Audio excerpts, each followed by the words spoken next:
Good morning, good afternoon, and good evening.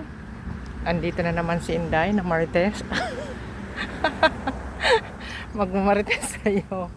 Habang naglalakad-lakad sa umaga. Ayan, sa kainitan ng araw. Yung alas 8 pa lang. Pero yung sikat ng araw, alauna na ng tanghali. Ganun katindi ang sikat ng araw dito. Middle East.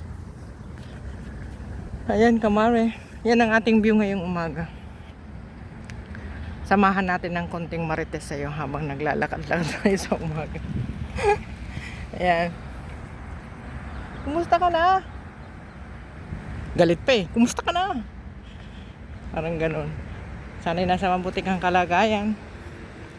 Malayo sa anumang kapamakan at karamdaman. Thank you Lord sa bagong umaga. At thank you naman at nakasama kita uli ngayong araw. Thank you Lord sa bagong umaga. Ayan. Lakad-lakad, galaw-galaw mga kamare. Kung may time ka rin lang naman, may chance. Inhale, exhale. Sa napakagandang weather sa labas. Sariwang hangin. At mga dahon na naglalaglag. Sa sobrang init, naglalaglagan mga dahon.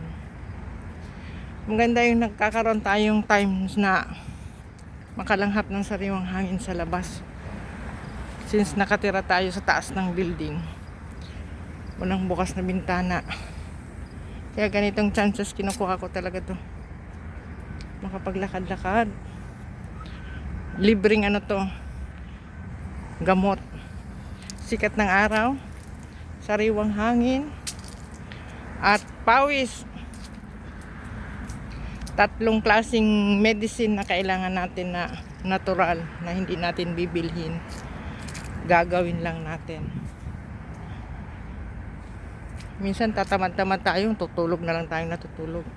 Instead na gumising maaga, maglakad-lakad, kumuha ng sariwang hangin, sikat ng araw.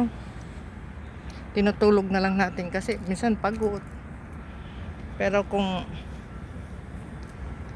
kaya mo rin lang naman bigyan panahon ng sarili mo, magandang dulot sa katawan natin to. Lakad-lakad. Yan. Ayan. Inhale, exhale sa labas ng bahay.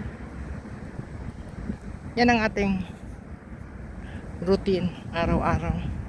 Bigyan ng oras ng sarili sa mga ganitong bagay na malaking tulong sa ating sarili.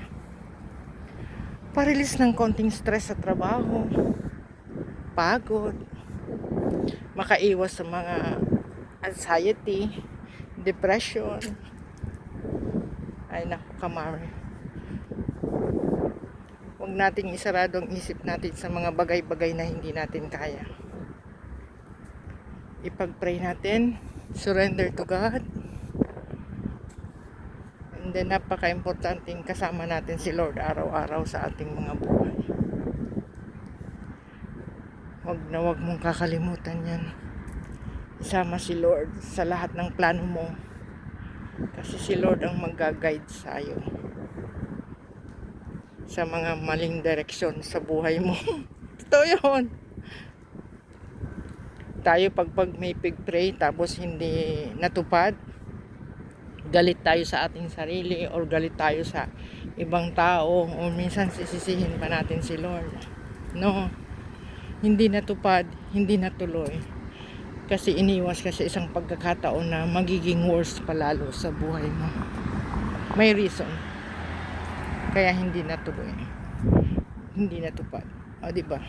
Kamare. Ang ganda ng weather ngayon. May konting hangin at matinding sikat ng araw. Vitamin D. O diba? Ganun lang yun kamare. Enjoy your day. Enjoy your day even as simple things, simple moments na mga ganito. Lakad-lakad. Lakad-lakad. Sa magandang view na hindi mas crowded masyado, sariwang hangin. Ayan. Middle East. Nasa Middle East tayo, kamare. Abu Dhabi, UAE. Kung ngayon ka lang nakadrop by sa aking munting video, sana makadrop by ka ulit. At maraming salamat. Maraming salamat din sa ating mga followers and friends, kapamilya, ka-reels, ka-OFW, at sa ating mga bagong followers. Maraming salamat. Saan ka man naroon ngayon, God bless you. Ingatan at samahan ka ng Panginoon sa iyong mga planong gawin ngayong araw at sa mga gagawin mo. Ayan. Lakad-lakad lang tayo hanggang sa pagpawisan, and then punta na tayo sa pangalawa nating trabaho. Unang trabaho sa umaga, maghatid ng makukulit. Pangalawang trabaho, kusina na si Inday hanggang gabi. Iyan ang buhay ni Inday bilang isang OFW. OFW, malayo sa pamilya, malayo sa anak. Ganon talaga, kamare.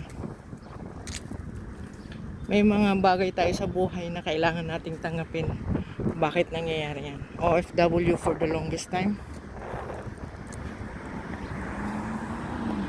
Ganon talaga. So, ibig sabihin, matindi pang pangangailangan, kaya hanggang ngayon nasa ibang bansa pa. Ay nako, mahaba-haba na naman ang ating Marites, kamare. Bukas ulit mag-Marites tayo. Maraming salamat. Bye bye, bukas ulit. Bye bye.